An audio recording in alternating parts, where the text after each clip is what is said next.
अब इसको समझते हैं। जैसे हमें दो एक्स और वाई दो वेक्टर दिए गए हैं, तो आपको इसमें फाइंड आउट करना है कि ये दो वेक्टर ऑर्थोनॉर्मल हैं या नहीं है। ठीक है, तो आपको इसको चेक करने के लिए मैंने इसमें फॉर्मूले बताए हुए हैं आपको। तो सबसे पहले क्या करते हैं, लेंथ निकालते हैं।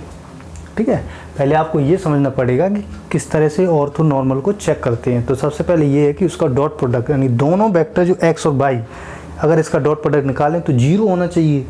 इसके साथ साथ अगर लेंथ दोनों वेक्टर की जो x length of x vector और लेंथ ऑफ वाई वेक्टर, यानी कि दोनों जो वेक्टर आपको दिए गए हैं एक्स और वाई, इनकी लेंथ भी इक्वल टू 1 होना चाहिए, 1 के बराबर होना चाहिए दोनों की। तो अगर ये तीनों कंडीशंस अगर सेटिस्फाई हो जाती हैं तो इसका मतलब ये हुआ कि एक्स और वाई जो दिए गए हैं ये हमारे ऑर्थोनॉर्मल हैं। ठीक है, तो सबसे पहले हम क्या करेंगे, लेंथ निकालेंगे। तो लेंथ के लिए फॉर्मूला है लेंथ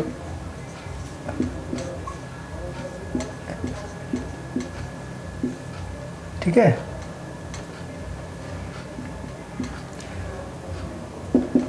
सबसे पहले हम x की लेंथ निकालेंगे।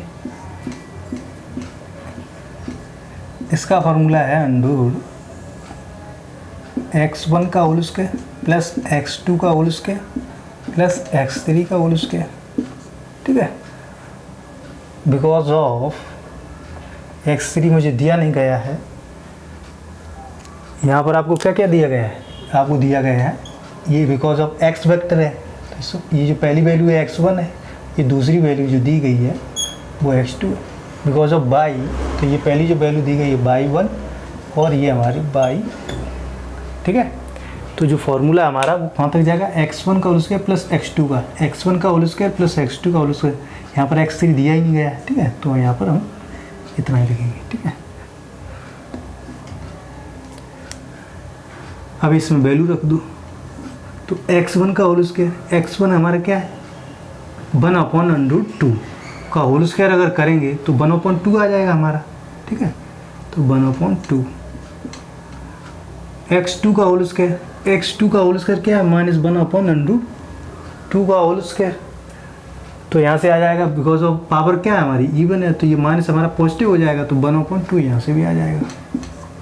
तो 1/2 प्लस 1/2 कितना होता है 1। तो √1 की वैल्यू क्या होती है 1 ही होती है। तो यहाँ से आ गया 1, यानी कि लेंथ ऑफ x जो वेक्टर है हमारा उसकी लेंथ क्या आ गई 1 आ गई। ठीक है, यानी कि इक्वल टू 1।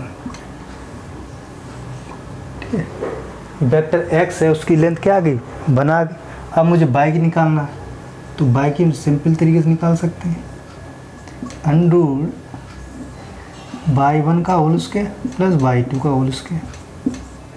ठीक है, अब रख दो y1 का होल स्क्वायर, y1 की वैल्यू क्या है हमारी 1/√2। तो 1/√2 का जो होल स्क्वायर करेंगे तो क्या आ जाएगा 1/2 आ जाएगा। ठीक है, तो अंडर 1/2 आ जाएगा यहाँ से। ठीक है, प्लस y2 का होल स्क्वायर, y2 हमारा क्या है 1/√2 है, तो इसकी भी क्या आ जाएगा 1/√2 का होल स्क्वायर क्या आ जाएगा 1/2 आ जाएगा। ठीक है, तो यहाँ से आ जाएगा 1/2 प्लस 1/2 क्या आ जाएगा √1 की वैल्यू क्या आती है 1। तो इसका मतलब क्या हुआ, length of by vector equal to 1 आ गया। ठीक है, अब मुझे निकालना है, जैसे मुझे क्या निकालना है, इस सेकेंड हमें निकालना है डॉट प्रोडक्ट।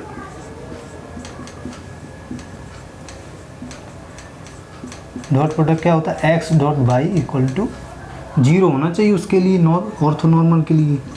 ठीक है, x डॉट वाई, तो इसका फॉर्मूला होता है x1 y1 plus x2 y2। ठीक है, तो x1 y1 क्या हमारा x1 ये हमारा और y1 ये, अगर इन दोनों का मल्टीप्लाई करेंगे तो हमारा क्या आ जाएगा डायरेक्ट, यानी कि 1/√2 1/√2 मल्टीप्लाई 1/√2 प्लस ठीक है। x2 हमारा -1/√2 और y2 हमारा क्या है 1/√2, तो -1/√2 मल्टीप्लाई 1/√2, ठीक है। तो इसका जब मल्टीप्लाई करेंगे तो यहाँ से आ जाएगा 1/2, ठीक है, रूट हट जाएगा, और ये बिकॉज ऑफ माइनस यहाँ से भी 1/2 आ जाएगा, तो 1/2 ये प्लस का ये माइनस का यहाँ से आ जाएगा 0 रिजल्ट। तो इसका मतलब ये हो गया कि इसका जो डॉट प्रोडक्ट है यानी कि x डॉट वाई यानी कि डॉट प्रोडक्ट हमारा क्या आ गया 0 के बराबर आ गया, ठीक है। ये मैंने यहाँ से निकाल लिया 0 आया। तो इसका मतलब क्या हुआ कि जो x और y है, x और y vector are orthonormal, ठीक है। और ये ऑर्थोनॉर्मल है, ये प्रूव हो गया। बिकॉज ऑफ ऑर्थोनॉर्मल के लिए क्या होना चाहिए कि लेंथ, दोनों वेक्टर की लेंथ 1 होनी चाहिए, ठीक है।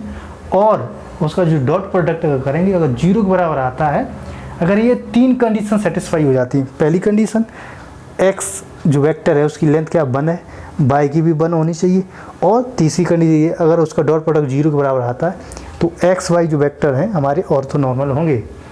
बट यहाँ पर आप ये भी देख सकते हैं कि because of x dot y equal to 0, तो इसका मतलब ये भी हो गया कि x जो y है वो ऑर्थोगोनल भी है, ठीक है, ठीक है। यहाँ पर दोनों सेटिस्फाई कर रहा है। ऑर्थोगोनल के लिए सिर्फ हमें चाहिए कि x जो डॉट प्रोडक्ट है वो 0 होना चाहिए, सिंपल, तो यहाँ पे 0 है, ठीक है। और ऑर्थोनॉर्मल के लिए सिर्फ ये है कि इनकी जो लेंथ है वो भी 1 होनी चाहिए, तो आप यहाँ भी 1 है, x और y दोनों की लेंथ क्या है 1 है। तो ये इस तरह से हम फाइंड आउट करते हैं।